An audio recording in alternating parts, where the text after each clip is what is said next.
Deuxième Corinthiens chapitre 5, c'est une parenthèse que j'ouvre. À partir du verset 19, nous lisons ceci. J'ai dit deuxième, pas premier, s'il vous plaît. Deuxième Corinthiens chapitre 5, verset 19. Car Dieu était en Christ, réconciliant le monde avec lui-même et n'imputant point aux hommes leurs offenses. Et il a mis en nous la parole de la réconciliation. Verset 20. Nous, nous qui? Nous les chrétiens. Nous, voilà, verset 20. Nous faisons donc quoi? Des fonctions d'ambassadeurs. Nous faisons donc des fonctions d'ambassadeurs. Waouh, mes frères et sœurs. Un ambassadeur, je ne sais pas si vous arrivez de rencontrer un ambassadeur, c'est quelqu'un qui parle avec passion quand il faut défendre son pays. Que ce soit un consul ou un ambassadeur, il parle avec passion. Il parle avec passion. Il représente leur pays. Il y a une qui m'a rendu visite à mon lieu de travail et qui a laissé un drapeau, le drapeau de l'Angola. La passion avec laquelle cette femme parlait de l'Angola, waouh! Et moi, je me dis, c'est comme ça qu'on a parlé de notre pays. Quel autre pays? Ce n'est pas les États-Unis, hein? Ce n'est pas la France, ce n'est pas le Congo. Notre pays, c'est quoi? C'est là-bas. Vous voyez là où je lève la main. Et quand je lève la main, ce n'est pas une position géographique en disant que c'est au Canada. Parce que nous sommes au TK, il dit comme ça. Quelqu'un peut dire que c'est le Canada parce que nous sommes en bas des États-Unis. Non, ce n'est pas le Canada. C'est au ciel, notre pays. Donc, regardez comment les ambassadeurs parlent avec passion de leur pays. La personne peut même parler pendant 2 heures de temps. Voilà les opportunités que notre pays offre. Voilà ce que notre pays est en train de réaliser. Voilà les bienfaits. Voilà, à un moment, vous vous demandez, mais vraiment, à ce, à ce, à ce rythme-là, mais la personne pourra même me convaincre de devenir citoyen de son pays. Regardez la passion avec laquelle les gens parlent de leur pays. Hein? Moi, quand quelqu'un m'entend parler de mon pays d'origine, le Cameroun ou même des États-Unis, la personne dit vraiment, est-ce que tu es vraiment sûr que tu as? Il a dit non. Ce pays, c'est un pays de sodomites. Ce pays, c'est un pays de francs-maçons. C'est un pays où l'argent est adoré comme Dieu. Regardez le dollar, un dollar. In God we trust. Ce n'est pas God. Ce n'est pas in God we trust, mais ça devait être in Gog and Magog we trust. Gog et Magog. Allez, la Bible, vous allez découvrir ce que, lisez bien, vous allez découvrir qui est Gog et Magog. Donc, normalement, le Dieu qui est sur le billet d'un dollar, c'est Mammon, qui est lié à Gog et Magog, qui est lié à Gog et Magog. Le Dieu qui est sur le dollar, qui dit in God we trust, un dollar, le billet d'un dollar. Non, c'est pas notre Dieu. C'est l'argent. Et c'est un symbole fort. Et quand vous voyez au fond, il y a la pyramide inachevée avec l'œil qui voit tous les Illuminati. La pyramide inachevée du grand architecte de l'univers qui est le Dieu des francs-maçons et des Illuminati. Un autre nom, c'est Baphomet. Et c'est la pyramide égyptienne.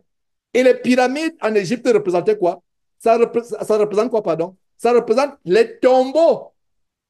Là, on enterrait les rois égyptiens qui pensaient que à travers l'ensevelissement dans les pyramides, il devait avoir la vie éternelle. Donc, le billet de 1 dollar, c'est même un blasphème terrible. Quand vous voyez la pyramide des francs-maçons, c'est un blasphème pas possible. Parce que la pyramide représente l'éternité. La pyramide, ça représente l'éternité. Donc, quand quelqu'un est franc-maçon, c'est un blasphème terrible contre le Seigneur Jésus-Christ. Voilà. Donc, je disais comment un ambassadeur défend son pays. Est-ce que vous défendez votre pays comme les ambassadeurs? Parlez à un ambassadeur. C'est son rôle. Vendre son pays. Même chose pour les consuls. Vous vendez le pays, vous, voilà les ressources que nous avons. Voilà ce qu'on a, voilà ce qu'on a. Voilà. Il défend son pays avec passion. Est-ce que nous défendons le royaume de Dieu avec passion? La Bible ne dit-elle pas en Matthieu chapitre 6, verset 33, cherchez premièrement le royaume et la justice de Dieu. Même nous-mêmes dans notre vie personnelle, ce n'est pas le royaume de Dieu que nous cherchons en premier. C'est les choses de ce monde. Comment avoir beaucoup d'argent, comment être riche, comment percer, comment amasser. Non. Dieu doit être en premier, mes frères et sœurs. Et c'est ce qui donne le repos. Donc, regardez comment les gens parlent avec passion de leur pays. Oh, dans notre pays, il y a ceci, cela. Il y a ceci, il y a cela. On parle avec passion. Votre pays devient votre Dieu. Il y a l'idolâtrie du pays. Et je vous assure qu'ici aux États-Unis, il y a quelque chose avec lequel les enfants naissent. C'est un démon. Ça dit que la passion des États-Unis. C'est dommage. Le patriotisme. Le patriotisme, c'est un symbole d'idolâtrie. Au cas où vous ne saviez pas. Quand on chante l'hymne national américain, les gens posent la main sur le cœur. Oh, je n'ai jamais vu ici, quand on chante un cantique, mon Jésus, je t'aime, personne ne pose la main sur le cœur. Aucun Américain ne pose la main sur le cœur quand il est dimanche à l'église pour glorifier Dieu. Les femmes, les mains qu'elles lèvent, c'est les mains avec les ongles de 10 cm avec toutes sortes de peintures.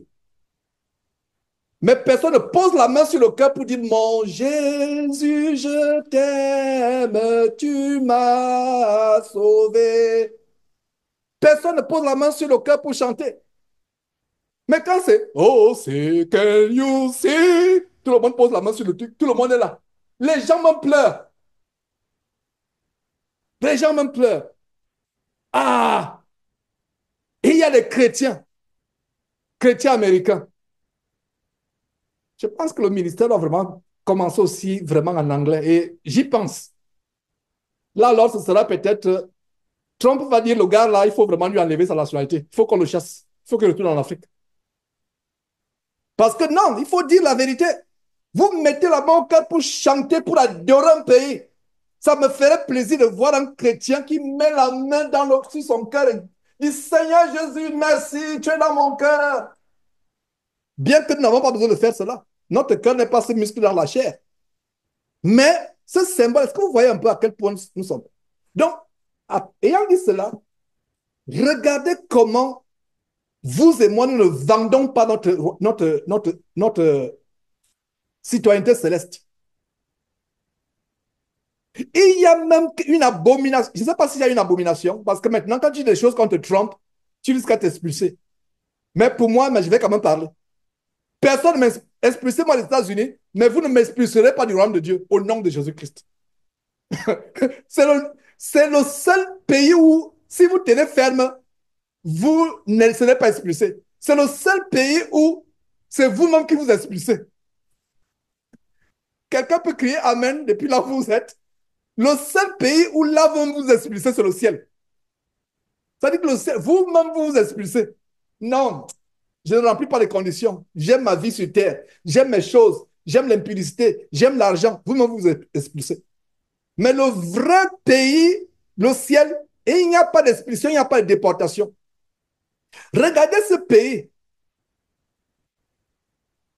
Je vais avoir rendez-vous quelques jours avec quelqu'un, un Américain de ce pays, qui est en contact avec les gens en Afrique.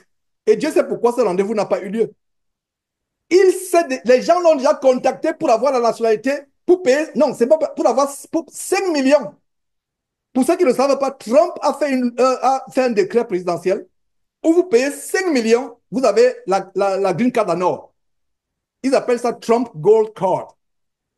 Et ce monsieur que je voulais rencontrer, et c'est même bien comme je ne l'ai pas rencontré, Dieu soit loué pour cela, il est en contact avec les gens qui ont déjà payé.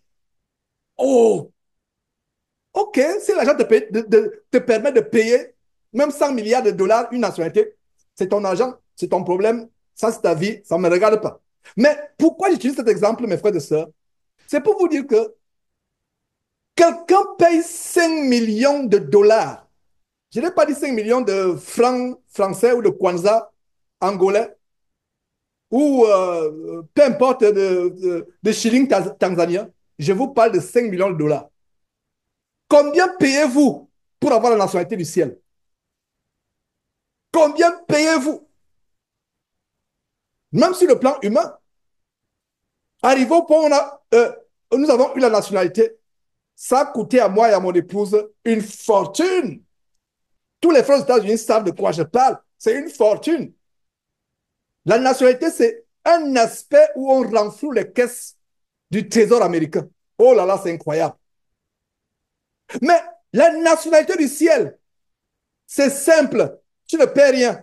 Il y a seulement un verset qui dit ceci: crois au Seigneur Jésus-Christ et tu seras sauvé. C'est tout. C'est tout. Il n'y a pas 5 francs. Il n'y a rien. Il n'y a rien. Oh, mes frères, est-ce que vous voyez? Comment ne pouvons-nous pas être passionnés de notre royaume? Je suis en train d'ouvrir cette parenthèse pour susciter la passion de notre royaume. Pas le royaume des Castanou, le royaume maintenant, de l'évangile de la prospérité, mais le royaume de Dieu, le paradis, le ciel. La Bible dit que nous sommes citoyens du ciel. Notre cité à nous est dans les cieux.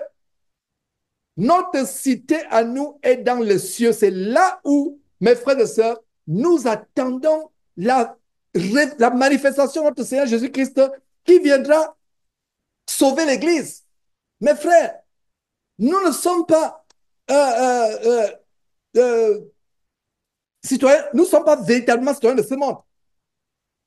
Nous sommes citoyens du ciel. Oh frère, comment vous ne comprenez pas cela? Il y a quelqu'un qui a chanté, et c'était un soi-disant chanteur mondain. Même les gens du monde peuvent dire la vérité. C'était, je ne sais pas si c'est Kenneth Reeves, un chanteur populaire de country music populaire, qui a chanté This world is not my home, I'm just passing through. Même lui l'a compris.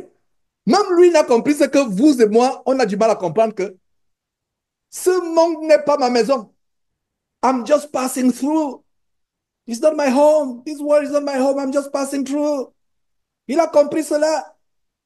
Notre cité à nous, mes frères, allez dans Philippiens chapitre 3, verset 20. Oh là là, mes frères et sœurs. Philippiens chapitre 3. Notre cité à nous est où? Dans les cieux. Voilà, de là où nous sommes citoyenneté. Notre cité à nous. Notre citoyenneté. Voilà notre passeport. Notre passeport, nous l'avons. Personne ne va le révoquer. Personne, avec la nouvelle administration abominable de Donald Trump, il y a quelque chose, il y a même ceux qui sont nés aux États-Unis pourront être déportés s'ils parlent mal. Même ils pourront être déportés. C'est tellement grave. Et c'est là où vous devez comprendre que, mes frères et sœurs, vous vous attachez aux choses de la terre, vous serez choqués, vous serez déçus. Qu'est-ce qui s'est passé en Allemagne? Avec le troisième Reich, ou le troisième Reich, je ne sais pas comment on appelle en français, Reich ou Reich, en anglais c'est Reich, the third Reich, Reich. Le parti politique antisémite d'Hitler. Pourtant, les Juifs qui sont nés en Allemagne, des générations et des générations avant, même depuis 200, 300 ans, 400 ans en Allemagne, ils ont été expulsés. Pourtant, l'Allemagne, c'était leur pays. Mais tout simplement parce qu'ils avaient dans leur sang les traces génétiques juives ou sémites. Vous pouvez être français 100%. Vous pouvez être canadien 100%. Vous pouvez être, je ne sais pas, américain 100% de naissance. Ça veut dire que vos parents sont ici depuis 400 ans. C'est eux qui sont venus avec les premiers immigrants qui sont venus dans le bateau appelé Mayflower. Je vous donne un peu l'histoire des États-Unis. Il semble qu'il y a un bateau qui s'appelait Mayflower qui a accosté au large, je ne sais pas de quel État, Massachusetts, je ne sais pas où. On appelle les pèlerins pilgrims. Même si vous étiez vous êtes le descendant américain du premier, même si vous êtes le descendant d'un Cherokee qui sont installés dans ce pays, ils disent 2000, 5000 ans, etc. Vous pouvez perdre ce pays. Mais il y a un pays qu'on ne perdra jamais. C'est vous qui allez le perdre. C'est vous qui. Ça veut dire que je vous assure que je vous donne un cours d'immigration et un cours de déportation biblique. Qu'est-ce que vous avez dit? Dans cette Bible, on peut tout voir. Tous les dimanches, je vous le dis. Voilà, aujourd'hui, on fait un cours d'immigration. On fait un cours de droit d'immigration biblique. Et en tant qu'avocat du droit d'immigration biblique, je vous dis ceci, calmez-vous, frères et sœurs. Vous ne serez jamais déportés. du pays du ciel. Vous ne serez jamais déportés. C'est vous-même qui allez vous déporter. Il n'y aura pas d'ICE. Ces policiers costauds américains qui vont dans les champs, dans les restaurants, tirer les gens pour les mettre dans les avions. Ils ont même construit un grand camp qui s'appelle Alcatraz, où les gens sont traités comme des animaux et autres. J'espère que Trump ne va pas. Donc, si on ne se voit pas, si dimanche prochain, je vous fais l'émission depuis la Tanzanie, comprenez, je dis frère, je suis devant la Tanzanie, dans le Kilimanjaro qui se voit derrière moi. Sachez que cette vidéo a eu son impact, mes frères et sœurs. Non, dans l'immigration du ciel, il n'y a pas de check-up aux frontières. Il n'y a pas de barrière. Vous êtes votre barrière. Le passeport est là. Vous l'avez en Christ Jésus. Votre citoyenneté, c'est vous qui la perdez. C'est pour ça qu'il a dit, persévérez jusqu'à la fin. Persévérez. Si vous ne persévérez pas, vous allez perdre votre passeport. C'est vous-même qui le perdez. Il n'y a aucun policier qui va vous arracher le passeport. Même les anges du ciel ne vous arracheront pas votre passeport. C'est vous-même qui le déchirez. Le passeport du ciel. Donc, dans le law enforcement, immigration law enforcement du ciel, il n'y a pas de déportation. Il n'y a pas d'immigrants ou de migrants ou d'immigrés illégaux. Vous persévérez jusqu'à la fin, vous entrez au ciel. Voilà pourquoi nous devons être ambassadeurs. Voilà, j'ai ouvert une parenthèse, je ne vous perds pas. Par rapport au fait que Jérémie était envoyé. Nous tous, nous devons être envoyés. Nous sommes des ambassadeurs. Nous défendons notre pays. Nous défendons notre pays. Soyons passionnés pour le ciel. Il y a des gens, quand on prêche, ils disent vraiment, tu es passionné. Mais vous voulez que ce soit pas. C'est l'éternité. Vous êtes passionné par l'Amérique qui va être détruite. Les gens sont prêts à aller dans l'armée, mourir pour l'armée américaine. Combien sont les chrétiens qui sont prêts à mourir pour le royaume de Dieu? Les jeunes qui vont dans l'armée américaine, dans les Marines, il y a ce qu'on appelle Semper Fidelis. C'est la devise des Marines aux États-Unis. Quand vous êtes dans les Marines, on vous fait prêter un serment de mort pour servir les États-Unis. Semper Fidelis, ça veut dire fidèle jusqu'à la mort, jusqu'à la fin. Il n'y a pas de marche arrière. Waouh! Mais est-ce qu'il y a des chrétiens dans le monde, y compris les chrétiens américains, qui sont prêts à dire, Seigneur Jésus, jusqu'à la mort avec toi, jusqu'à la mort. Il frappe la poitrine jusqu'à la mort avec toi. Je ne tourne pas en arrière. À la mort comme à la vie, Seigneur Jésus-Christ, avec toi, je ne fais plus marche arrière. Je suis prêt à mourir pour toi, même aujourd'hui. Il n'y a pas de problème. Combien sommes-nous? Ça, c'est un ambassadeur. Même les ambassadeurs du monde, les grands ambassadeurs qui sont à Washington, j'en connais deux. J'ai mangé même avec un. Il y a 3 ou 4 mois. J'ai rencontré un deuxième parmi les officiers que j'ai rencontrés en Angola. Ils sont à Washington. Si la guerre déclenche au Gabon, je ne souhaite pas cela. Prions pour le Gabon. Et si la guerre, pour tous les pays à travers le monde, pardon, pour qu'il y ait une nouvelle catégorie de chrétiens en passant. Mais si la guerre déclenche au Gabon, en Angola, ces ambassadeurs ne vont plus rentrer. Hein. Ils vont même demander à avoir l'asile politique américain et devenir américains. Comme ce qui s'est passé au Rwanda. Ça veut dire que même les ambassadeurs du monde ne sont pas... Ils ont cette passion, mais quand leur pays traverse une terrible guerre, ils restent, ils demandent l'asile politique. Ils démissionnent. Il y a des ambassadeurs qui ont démissionné comme ça. Quand la guerre éclate au Rwanda ou je ne sais pas, en Érythrée, etc., ceux qui sont soit à Londres, soit à Paris, soit à Washington, ils demandent l'asile. Donc, vous voyez un ambassadeur qui fuit. Pourtant, il était zélé. C'est pour vous dire que même dans le monde, là, les gars, non, leur passion est en vain. Mais nous, en tant qu'ambassadeurs pour notre pays, on ne démissionne pas. Est-ce que vous voyez pourquoi j'ai commencé avec le repos en Christ? Parce qu'il y a des choses qui vont faire en sorte qu'en tant qu'ambassadeur, vous cherchez l'asile. Vers où allons-nous chercher l'asile si les choses ne vont pas dans notre relation avec Dieu? Répondez. C'est en enfer que vous allez chercher l'asile. Si vous sortez de la relation avec Dieu, vous avez cherché votre asile en enfer. Je continue mon cours d'immigration. biblique, sur le droit de l'immigration biblique. Il n'y a pas d'asile. Beaucoup d'Américains, beaucoup de gens sont venus aux États-Unis, sont devenus Américains parce qu'ils ont demandé l'asile politique. Ils étaient dans les États où il y avait la guerre, les pays où il y avait la guerre, ou bien ils étaient les politiciens qui ont été persécutés. Quand ils viennent aux États-Unis, ils demandent l'asile politique. Ça veut dire qu'ils coupent l'allégeance. Parce qu'il y a une allégeance. Le fait que vous êtes citoyen d'un pays, il y a une allégeance à la constitution de ce pays, il y a une allégeance.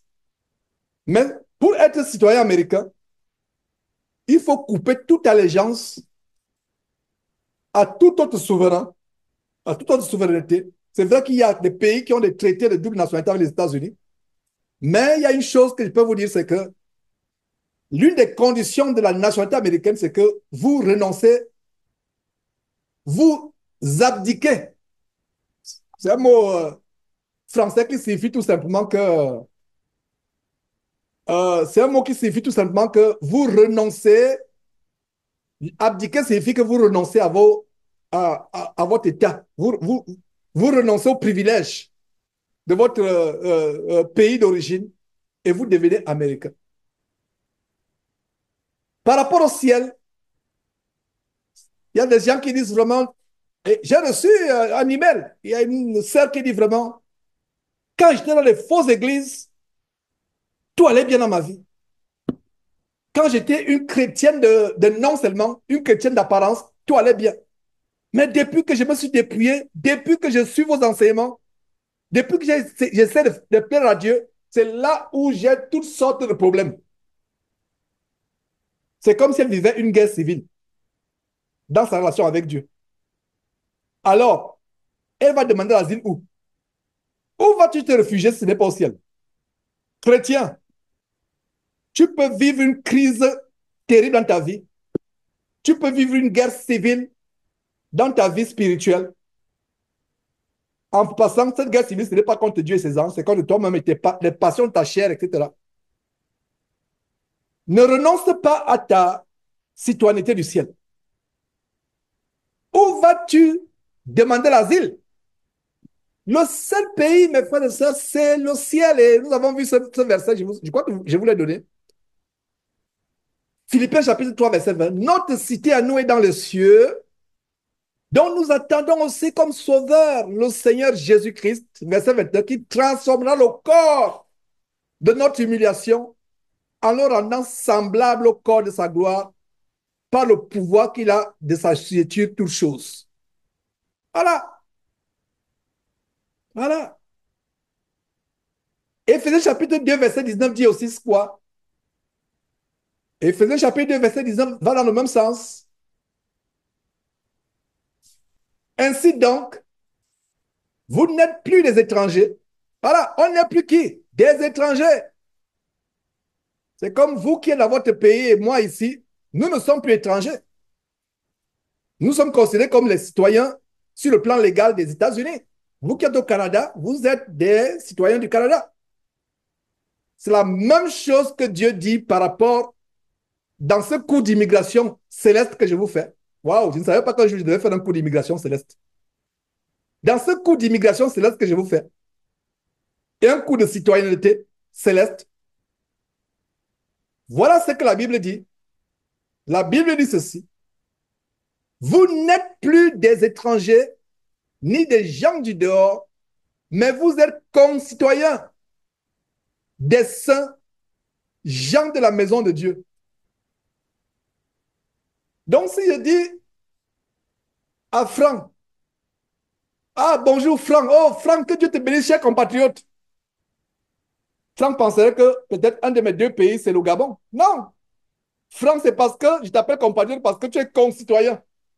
Donc, si je dis, oh, bonjour, cher compatriote. Bonjour, cher concitoyen. Nous sommes sur le ciel, je parle au ciel. Est-ce que vous voyez? Regardez ce verset, Éphésiens, chapitre 2, verset 19. Ainsi donc, vous n'êtes plus des étrangers. Dieu ne nous considère pas comme des étrangers. Est-ce que nous avons la passion de notre cité céleste, notre pays céleste, comme nous avons la passion du Canada, des des États-Unis, de la France, du Gabon. Au Gabon, il y a une devise Gabon d'abord. Je pense que Trump a copié la devise du Gabon. Je ne sais pas si c'est vrai ou pas. Quand il a dit Make America Great Again, MAGA, MAGA, Make American Great Again. Oh là là, je pense que je devais plutôt prêcher de plus en plus. Instead of making America great again, you better make America godly again. Donc, je mets une croix sur great, je mets godly again. En supposant qu'ils ont même été godly un jour dans leur vie.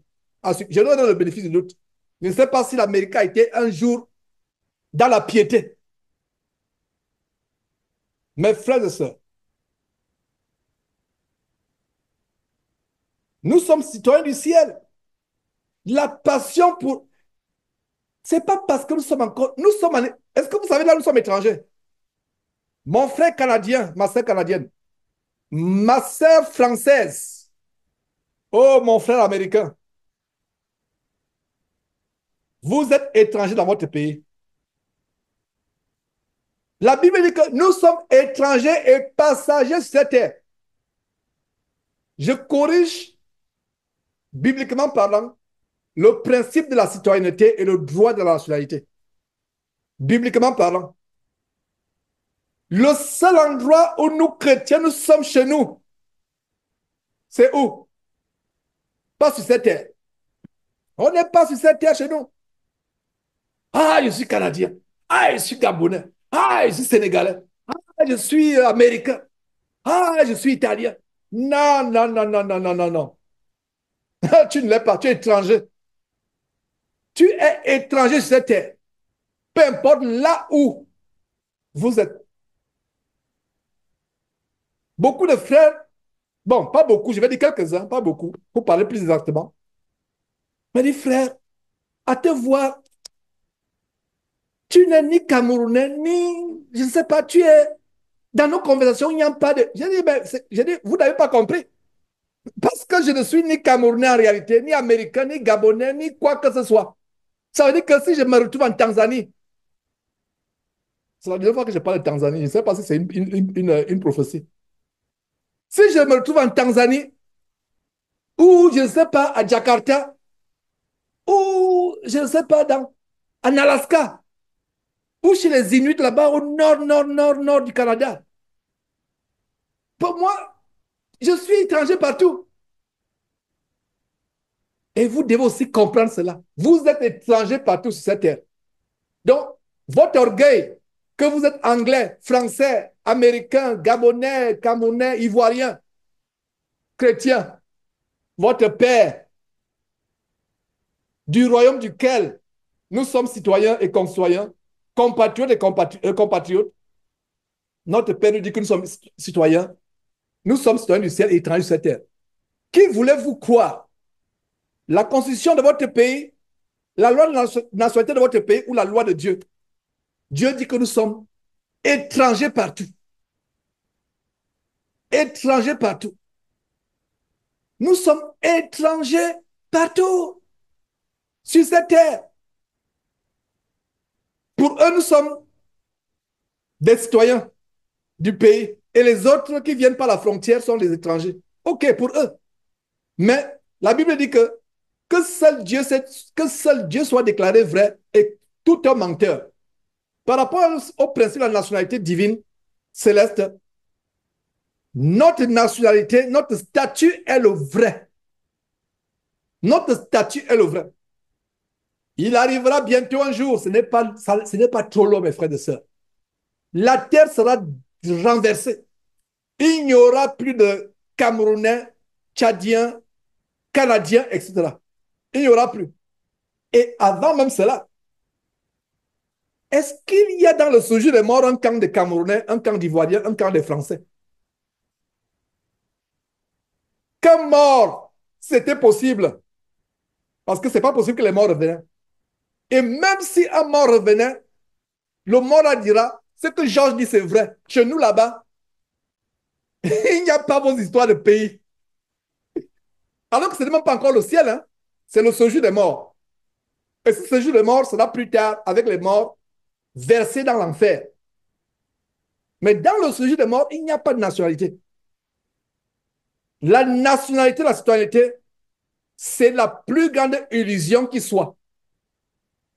J'ai l'impression que c'est un discours qu'il faut donner au Congrès américain, c'est ce que je suis en train de vous dire depuis là. C'est la plus grande illusion qui soit la nationalité.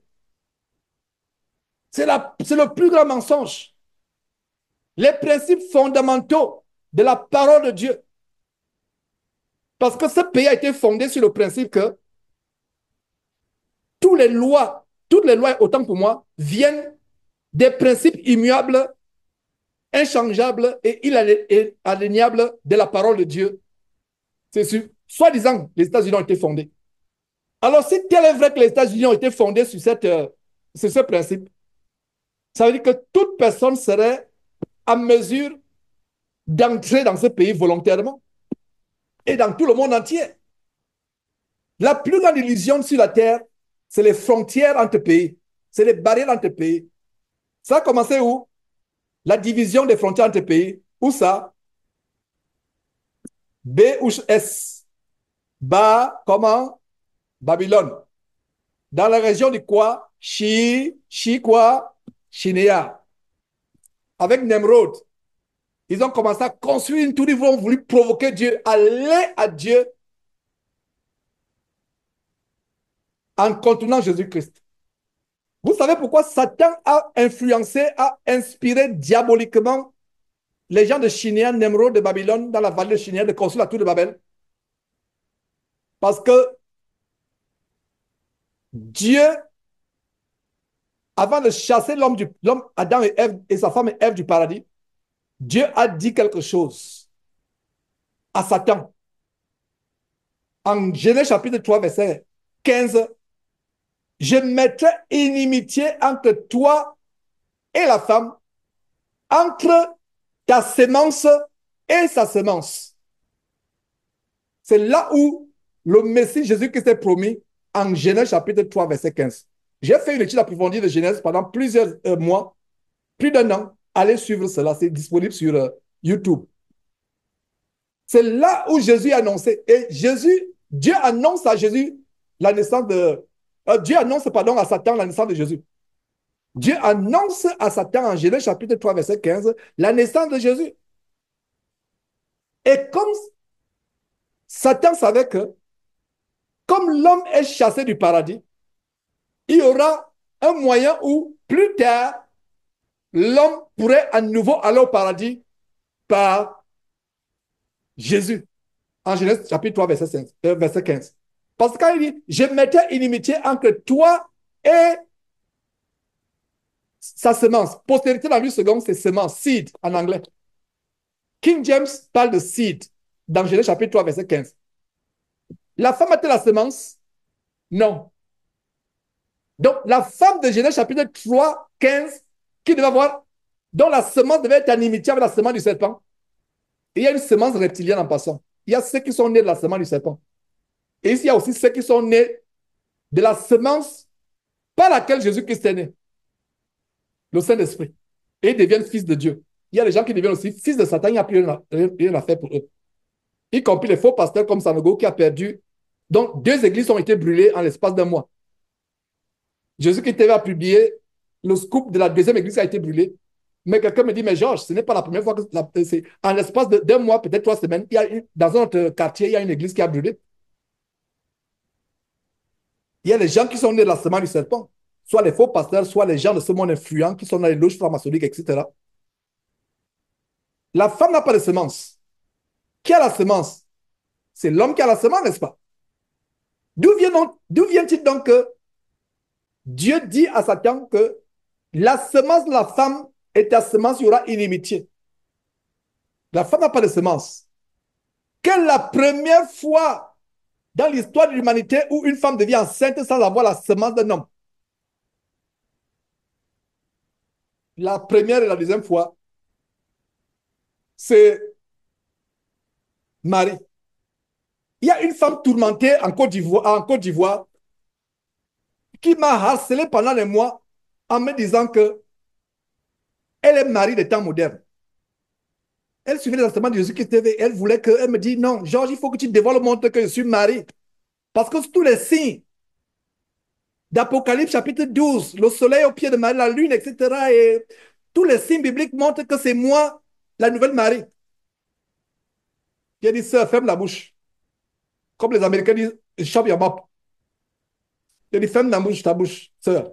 Tu blasphèmes. Tu es possédé par les démons. Et les démons dans cette femme sort et ne te manifeste plus jamais au nom de Jésus-Christ. Elle est partie en pleurant, en m'insultant, en disant que non. Georges, tu ne veux pas faire ma publicité. Je suis Marie des temps modernes. Elle était avec nous suivant les enseignements ici. Vous ne pouvez même pas vous rappeler d'elle. Elle m'a dit, j'ai dit non. Ça dit que vraiment, c'est terrible. Vous voyez comment, vous voyez l'égarement. Personne n'est à l'abri de la séduction. Cette pauvre femme, que Dieu ait pitié d'elle, que Dieu la délivre, c'est des bons. Elle m'a écrit de longues lettres. Elle m'a dit non, voilà ce qui se passe, voilà ma vie, je suis la nouvelle Marie. Dieu m'a dit de ne pas me marier, de rester célibataire et de me concentrer. J'attends quelque chose qui va se manifester avec moi dans sa vie, dans ma vie. Voilà. Aujourd'hui, je vous dis qu'il n'y a que Marie qui a pu arriver à ce niveau. Il n'y aura plus jamais, c'est fini. Donc, cette Ivoirienne voyage en Israël, s'associe au rabbin qui attend un Messie et dit que peut-être que le Messie que vous attendez, c'est moi qui vais le porter. Mais qu'elle ne soit pas autour de nous si elle ne veut pas se repentir. Elle m'a même insulté après. Ce n'est pas elle qui a insulté, en fait, c'est les démons en elle qui a insulté parce que je les ai tellement mal confrontés. Et c'était une séduction terrible. Je vous assure que je ne sais même pas pourquoi Satan sait qu'il ne peut pas réussir, mais il se dit toujours. Comme les deux cas que je vous ai rencontrés, je vous ai raconté dimanche l'un à Dubaï, l'autre en Angola. Tu sais bien que tu ne peux pas séduire cet homme, mais tu viens. Et quand tu viens comme ça, je ne vais pas fuir. Je vais te prendre pour te... Normalement, Satan n'enverra plus jamais des filles vers moi.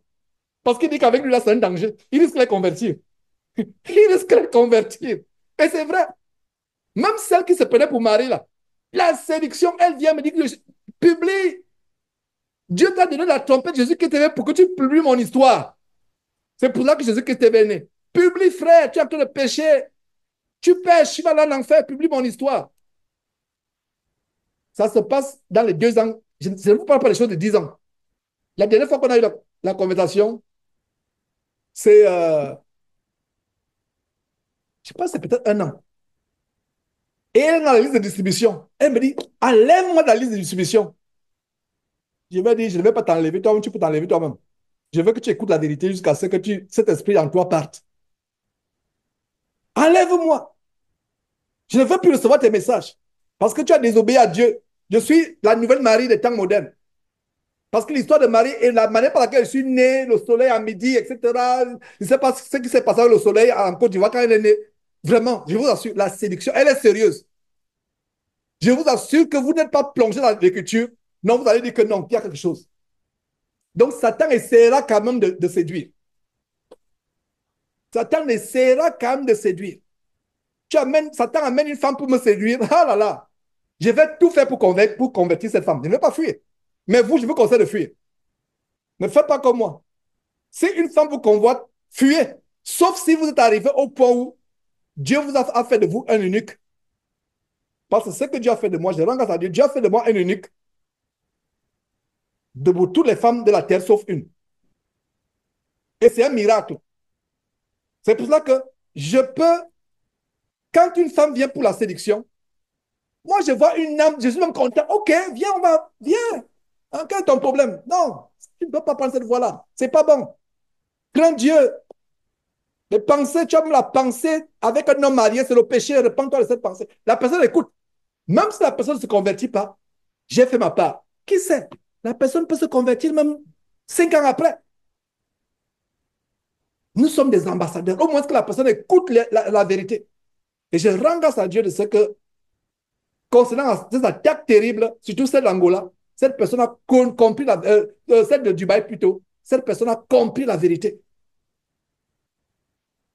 Choqué par le verset biblique que je lui balançais, je lui ai dit que voilà le verset biblique, lis ce verset. Elle dit, ah, mon pasteur ne m'a jamais enseigné. Elle est un pasteur au Texas. Voilà. Qu'est-ce que le pasteur enseigne? Le pasteur enseigne comment te dépouiller. C'est tout ce qu'il t'enseigne.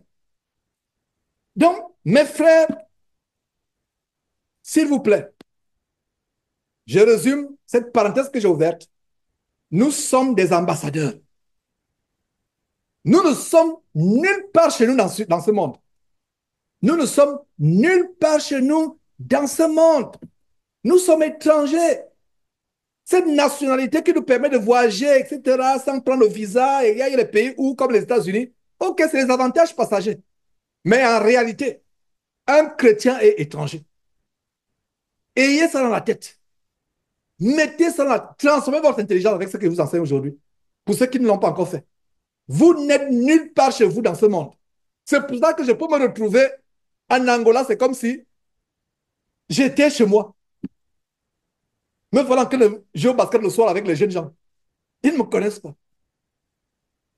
Ils sont tellement contents. Parce que je ne me vois pas comme étranger. C'est même une mentalité. Il y a des frères, quand je suis allé en France dernièrement, je me retrouve dans un petit village, je parle avec la femme qui a une ferme, ou je ne sais pas, parce que c'est, on appelle, les Américains appellent mindset. L'exchange of mind, let's have a heavenly mindset. Changeons nos intelligences, ayons un mindset, un état d'esprit du ciel. On est partout.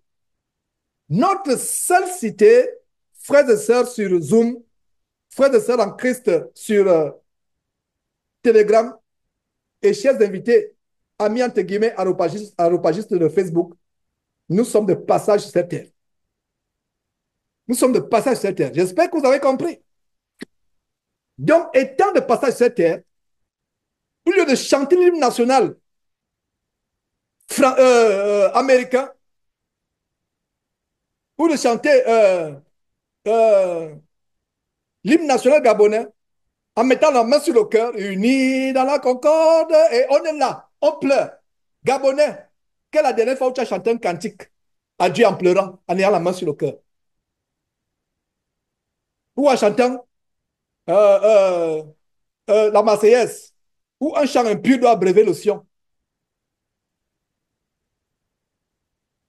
Le sang impur du péché abreuve le Sion. Quelle est la dernière fois où tu as chanté?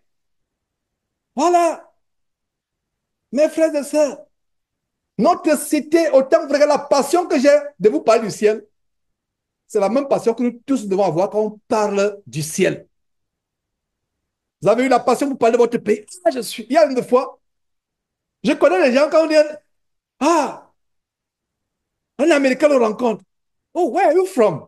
Ah, I'm from Gabon. Oh, Gabon. Oh, you don't know Gabon. You better visit that country. This guy, le gars commence ça. Mais si quelqu'un pouvait parler du ciel comme cela, je vous assure qu'il y a des gens, quelqu'un parle il parle du Gabon, il parle du Cameroun. L'Américain est prêt à payer le billet d'avion le lendemain pour visiter le Cameroun ou le Gabon. Parce qu'il a tellement vendu. Vendons, quand je dis même vendre, nous n'avons pas vendu, je voulais dire vendons le ciel, mais nous n'avons pas vendu le ciel. Présentons le ciel. Parlons du ciel. Parlons de Jésus-Christ, qui est la clé pour ouvrir le ciel. Le passeport. Et quelqu'un va vous demander, mais maintenant, pour aller dans votre pays, le ciel, comment je peux faire? Où obtiens-t-on le passeport? Est-ce que ce passeport est payant? Non, il est gratuit. Ce passeport, c'est Jésus-Christ. Mes frères et sœurs, si je continue sur les cours de nationalité d'immigration biblique, on va continuer. Mais je vous dis que la Bible contient tout. Donc aujourd'hui, on va découvrir que nous sommes quoi? Citoyens du ciel. Et en tant que citoyens du ciel, on a des droits. Le premier droit, c'est le droit comment? À la vie éternelle, n'est-ce pas? Et on a aussi, en tant que citoyen d'un pays, le ciel, par exemple, nous avons aussi, nous avons aussi, nous avons aussi nous avons aussi, un instant, s'il vous plaît,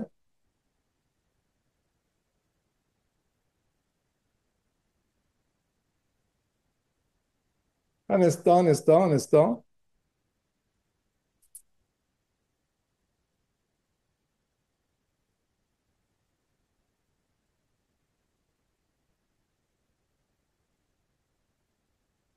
Voilà, mes frères et sœurs, voilà, La nationalité, le droit de la nationalité, mes frères et sœurs. Nous sommes citoyens du ciel. Nous devons agir comme étant les citoyens du ciel. Un citoyen a des droits. Quel est notre droit? Notre droit, c'est le droit à la vie éternelle. Oh là là, mon frère au ciel, tu auras. Oh, ah, il n'y a pas de mots pour décrire ce qu'il y aura dans le ciel. Il n'y a pas de mots. Le ciel est beau. Vous vendrez tout sur terre pour avoir une place au ciel. Le droit à la vie éternelle. Le droit à la paix éternelle au ciel. Au ciel, nous aurons tout. Il n'y aura pas de larmes au ciel. On ne pleurera pas au ciel les larmes de douleur. Au ciel, il n'y aura pas de mauvaises choses au ciel. Il n'y aura pas de deuil. Il n'y aura pas de maladie. Il n'y aura même pas de piqûres, de sting, de piqûres de moustiques ou d'insectes. Il n'y aura pas la moindre démangeaison. Le corps qu'on aura, c'est un corps vraiment transformé, le corps, un merveilleux corps. Un corps tellement merveilleux au ciel. Il n'y aura pas vraiment d'imperfection. Ce sera un corps glorieux, un corps tellement glorieux. Alors, mes frères, je viens de vous faire un cours, je viens de vous faire un cours vraiment euh, par rapport au ciel. Je vous assure, mes frères et sœurs, le ciel est beau. La beauté du ciel. Si Dieu vous montrait une seule seconde la beauté du ciel, vous vendrez tous les trésors de la terre. Si Dieu vous montrait, beaucoup sont fatigués d'entendre l'expérience que j'ai eue le 21 décembre 2004 à 5 heures du matin à Houston. Je vous assure que cela a changé ma vie. Cela a changé ma vie. Ma vie a été totalement changée. Cela a changé ma vie. Oh, mes frères et sœurs, nous sommes citoyens du ciel. Nous sommes citoyens du ciel. Pour ceux qui viennent de se joindre, nous sommes en train d'étudier, de poursuivre l'étude qu'on a commencé plusieurs semaines. Ça fait plusieurs mois que nous sommes dans le livre de Jérémie. Jérémie qui est une belle image de tout ce qui se passe aujourd'hui dans le corps de Christ. Les abominations, les faux pasteurs, les faux prophètes et toutes les choses abominables, hérétiques qui ont infiltré le corps de Christ. Voilà le but de l'étude de Jérémie. C'est un livre qui est d'actualité. C'est un livre qui fait la peinture, qui met à nu les abominations que le corps de Christ expérimente aujourd'hui. Et c'est un livre d'encouragement. Et pendant que j'enseigne dans le livre de Jérémie, frères et sœurs, je profite aussi pour ouvrir des parenthèses. Comme cette parenthèse merveilleuse sur comment nous sommes citoyens du ciel. La Bible dit que nous sommes étrangers sur terre. Peu importe le pays dont tu es originaire. Il y a un mouvement, comme je vous ai dit, un très grand mouvement politique aux États-Unis, le mouvement de la fierté d'être américain. America First. America's First Agenda, America First. L'agenda de faire l'Amérique la plus grande puissance, comme ce fut le cas avec Theodore Roosevelt, McKinsey et autres, tous les anciens présidents. Il y a notre mouvement aussi en Afrique de faire l'Afrique la plus grande puissance du monde, qu'avec la Chine.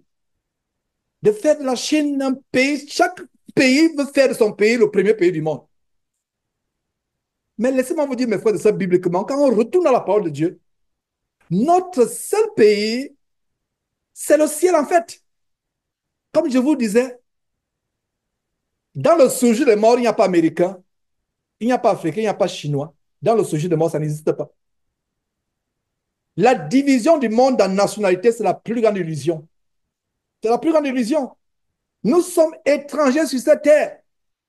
La Bible dit que nous sommes comment? Étrangers sur cette terre. Cette terre n'est pas notre destination finale. Nous sommes étrangers. Notre vraie destination, c'est le ciel. Et ça, c'est l'évangile du Seigneur Jésus-Christ. Il y a des pasteurs qui vous enseignent des choses de la terre, vous accrochez sur la terre. Oh, tu seras grand, tu seras prospère, tu seras influent dans ton pays.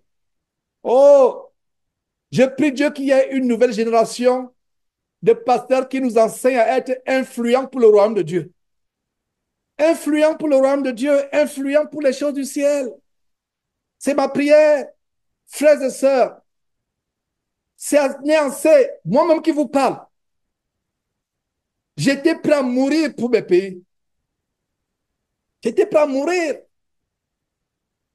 Les gens sont prêts à mourir pour défendre l'Amérique. Il y a des gens qui sont morts en Europe. Par exemple, en France, pendant la Révolution, il y a des gens qui ont perdu leur vie pour que la France soit celle qu'elle est aujourd'hui. C'est pour ça qu'on a la Marseillaise. Il y a des gens qui sont morts en Afrique pour l'Afrique. Les Kwame Nkrumah, les Patrick Lumumba, les Thomas Sankara et d'autres actuellement sont prêts à mourir. Mais je vous assure que je n'ai pas encore rencontré un chrétien qui est prêt à mourir pour le royaume de Dieu. Le vrai royaume. Ma prière, c'est qu'il y ait de nouvelles générations de chrétiens qui sont prêts à mourir pour le royaume de Dieu. Qui sont prêts à mourir. Qui sont prêts à renoncer à tout perdre dans ce monde. À tout perdre. Bonheur, argent, succès, à tout perdre. Soyons prêts. Regardez quand Jésus a rencontré cet homme riche.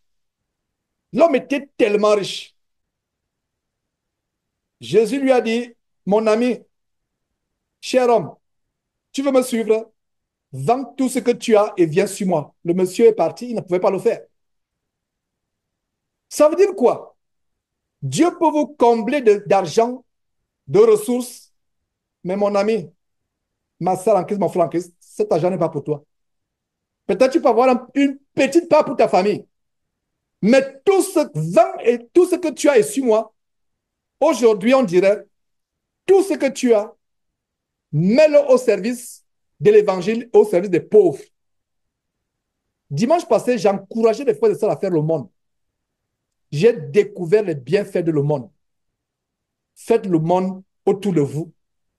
Vous viendrez me dire dans 2 semaines, 3 semaines, comment votre vie est transformée. Votre vie ne sera pas transformée financièrement. Parce que les faux pasteurs vous enseignent que donne aux pauvres et Dieu te redonnera. Non. Est-ce que vous savez la manière par laquelle nous donnons à Dieu? Nous donnons à Dieu sans attendre un retour. Dans les fausses églises que je dénonce avec hargne depuis des années, vous le savez, vous m'êtes témoin, nous donnons à Dieu sans rien attendre de retour. Dieu a tout fait pour nous. Dieu a tout fait. Pendant que nous sommes assis, savourant ce repas de la parole de Dieu, au Texas, il y a les gens qui sont morts, qui sont dans les morgues. Dans votre ville, en France, là-bas, en Côte d'Ivoire, au Cameroun, il y a les gens qui sont morts. Nous qui sommes en vie, pensez-vous que nous sommes en vie parce que nous sommes plus méritants que ces gens qui sont morts? Loin de là. Nous sommes en vie, c'est une grâce. Commençons à faire le monde. Mettons nos revenus au service de l'évangile et au service surtout des pauvres. Parce que quand les gens disent au service de l'évangile, ah, je veux déjà nous escroquer. Non, je n'ai pas besoin de votre argent. Je n'ai pas besoin de quoi que ce soit. C'est pour cela que par la grâce de Dieu, je préfère ne pas dormir, d'être éveillé 24 heures sur 24 heures, prenant soin de ce ministère et prenant aussi soin de mon gagne-pain. Parce que je n'ai pas besoin de l'argent de qui que ce soit. Mais je veux encourager les frères à la libéralité, surtout envers les pauvres. Il y a trop de pauvres dans ce monde. Trop de pauvres dans ce monde. Mes frères et sœurs, trop de pauvres. Quand il s'agit de faire des choses vaines, d'escroquer, de faux pasteurs, vraiment, aujourd'hui, les chrétiens sont calculateurs intéressés. Il y a un merveilleux frère du Togo qui m'a contacté hier. Il me dit, j'ai appris, il m'écrit, il ne me dit pas, il m'écrit, Par rapport au Canada, je suis, au Togo. Je ne peux pas voyager avec vous au Canada dans 3 semaines. Mais comment puis-je envoyer ma contribution? Oh, frère, j'ai la chair de poule, moi, je vous parle. J'ai la chair. Je dis, waouh, il y a encore des chrétiens comme ça. Lui, il ne va pas au Canada. Il ne peut pas aller au Canada parce qu'au Togo, on ne peut pas lui donner le visa pour aller au Canada. Mais il se soucie de ce que nous puissions avoir quelque chose pour le... Non, ça m'a... Oh là là. Oh, mon cœur est dans la... C'est ça, mes frères. C'est-à-dire qu'aujourd'hui, nous faisons des choses. Ah, moi, je n'irai pas au Canada. Alors, pourquoi je dois contribuer? Pourquoi il doit faire ceci? C'est les frères du Canada qui doivent mettre la main dans la poche, non? Voilà comment on réfléchit. Voilà comment on réfléchit. Je ne suis pas en train de vous parler au piège. Je n'aimerais pas qu'après cette réunion, on soit bombardé d'emails que, oh, Georges, voilà ma contribution, voilà ma contribution. Si tu n'as pas voulu contribuer, garde ton argent avec toi, s'il te plaît. Ne m'envoie même pas 5 francs. Garde ton argent, Dieu va pourvoir. Dieu va pourvoir. N'envoie pas parce qu'il vient de parler de ce frère du Togo. Non. Ça m'a tellement touché. Oh, le frère ne peut pas participer. Il ne peut pas voir le visa. Il ne peut pas. Mais il a, depuis le Togo, c'est même pas qu'il est depuis la France. Mais il contribue. Ça m'a touché. Et il n'est pas seul en passant. Il y a un autre qui l'a fait, qui a contribué. Ça veut dire qu'il y a mon frère, je ne donne pas son nom, il m'en voudrait s'il donnait son nom, il est présent avec nous. Je vous assure qu'il a financé les rencontres du Canada, peut-être, je ne sais même pas, peut-être qu'il a pris en charge peut-être les 60 à 70%.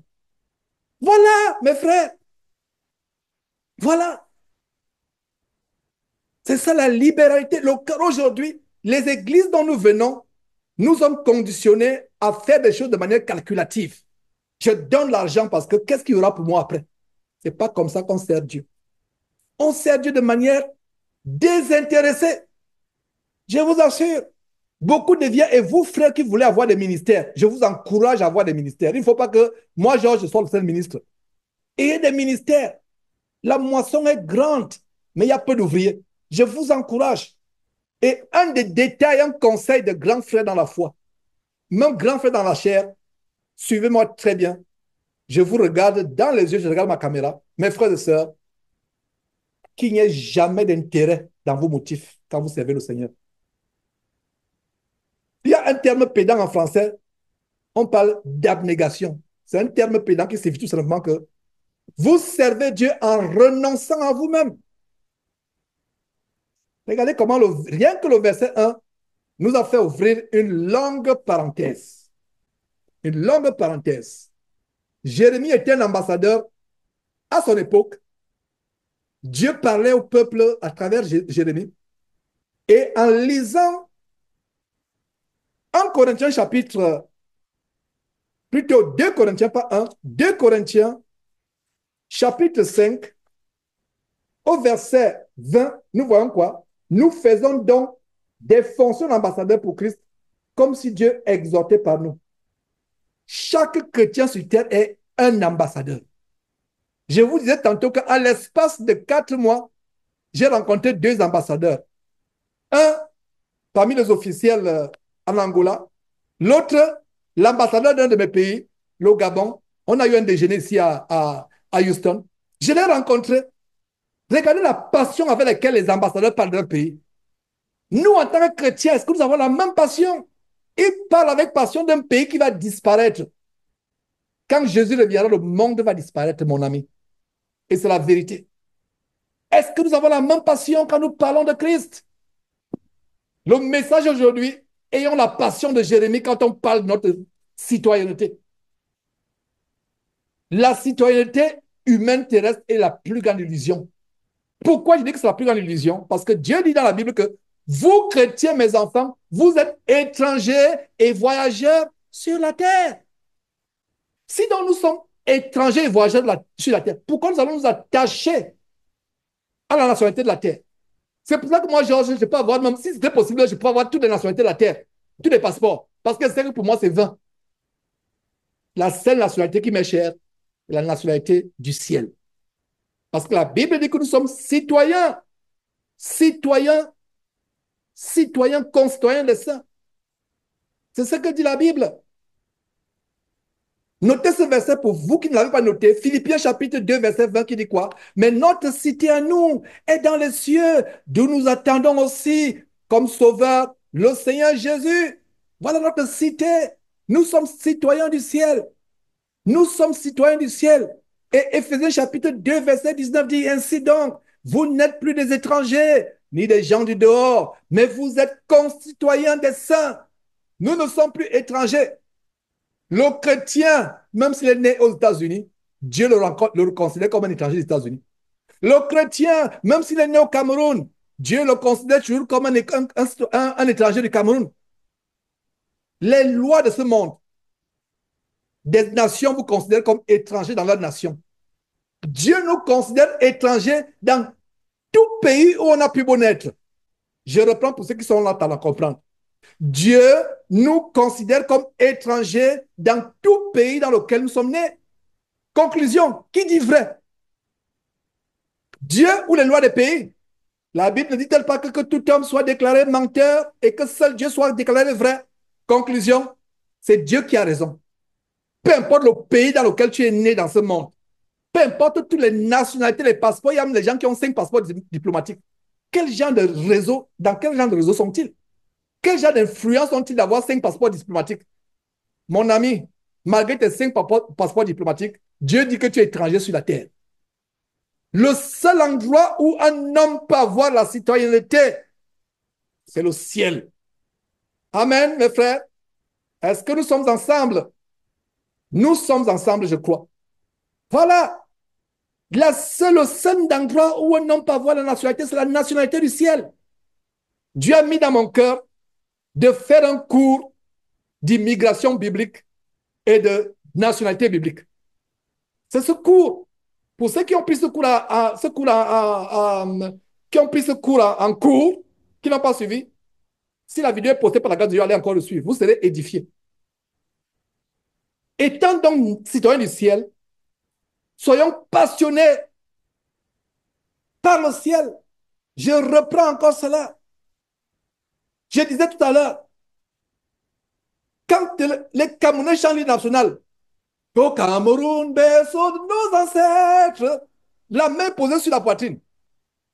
Et la main posée sur la poitrine. Quand les Américains chantent l'hymne national, les Américains, oh, c'est que you see, la main posée sur la poitrine. Ils pleurent même. Quand on chante l'hymne national du Gabon, unis dans la concorde et dans la fraternité, éveille-toi Gabon. On pose, on pleure, la main sur la poitrine. Quelle est la dernière fois qu'un chrétien dans une église a chanté un cantique à Jésus qui mon Jésus, je t'aime, il pleure, la main posée sur la poitrine. Conclusion, nous idolâtrons les pays de la terre au lieu d'adorer Dieu et son royaume. Mes frères et sœurs, je titille notre bon sens. Je titille notre bon sens. Je nous amène à comprendre l'évangile de Christ. L'évangile a été pollué par les faux pasteurs. Par la grâce de Dieu, Dieu a suscité les hommes dans cette fin de temps pour nous ramener dans l'évangile pur. Comprendre que ce pays, nous sommes passagers. Vous pouvez appeler demain, quand c'est Confort qui répond, dit que Georges s'est endormi dans la nuit. Et il n'est plus. Qu'en est-il de vous? Les êtres vivants pensent qu'ils sont éternels. Et ce n'est pas notre faute. Parce qu'il y a un verset qui est dans la Bible que Dieu a mis dans l'intelligence de tout homme la pensée de l'éternité. Nous pensons que nous sommes éternels. Mais un vrai chrétien doit vivre chaque jour comme c'était le dernier jour de vie sur terre. Chaque jour. Un vrai chrétien, je reprends, doit vivre comme c'était le dernier jour de sa vie. Un vrai chrétien. Nous rendons grâce à Dieu. Dans le séjour des morts, il n'y a pas Camerounais, il n'y a pas... Je vous assure que si un mort revenait, ce n'est pas possible qu'un mort revienne. Si un mort vous dit qu'il est revenu, c'est un démon que vous devez chasser au nom de Jésus-Christ. Mais, hypothèse d'école, si un mort revenait, le mort va dire que ce que Georges dit là, c'est vrai. Dans le séjour des morts, il n'y a pas un quartier de Camerounais, il n'y a pas un quartier de Français. La division du monde en citoyenneté, en nationalité, c'est la plus grande division, c'est le plus grand mensonge. Si ce monde était gouverné par Dieu, si c'est Dieu qui était le président du monde entier, le monde serait le monde. Tu vas au Canada, tu te retrouves en Afrique du Sud, tu te retrouves au Japon, et il n'y a pas de passeport, il n'y a rien. J'espère qu'on a compris. Soyons passionnés pour notre seul pays. Ce que je voulais démontrer en ouvrant cette grande parenthèse, avant de retourner dans le chapitre du jour, Jérémie chapitre 21, ce que je voulais démontrer, c'est que autant nous avons été passionnés pour le monde. Je vous ai pris par exemple le cas des Marines, la marine américaine. Quand on entre dans la marine américaine, on prête serment. Le serment, c'est sempre fidelis. C'est un terme qui signifie fidèle jusqu'à la mort. Quels sont les chrétiens? Je n'ai jamais rencontré un chrétien qui m'a dit, Georges, je suis à Christ à la mort comme à la vie, fidèle. Les gens qui ont dans les Marines, l'armée d'élite américaine, parce que même la formation physique est tellement challenging, comme on dit en anglais, tellement difficile. Il y a les morts, il y a des gens qui partent de là étant invalides, étant paraplégiques, devenant paraplégiques, c'est-à-dire invalides des quatre membres, parce que la formation est rude. Et même après la formation, vous vous exposez à mourir pour l'Amérique. Combien de chrétiens sont prêts à mourir pour le royaume de Dieu, pour l'évangile? Et déjà, je ne voyage pas dans tes pays, on risque de te tuer. Mon ami, mourir pour l'évangile de Christ, c'est une gloire.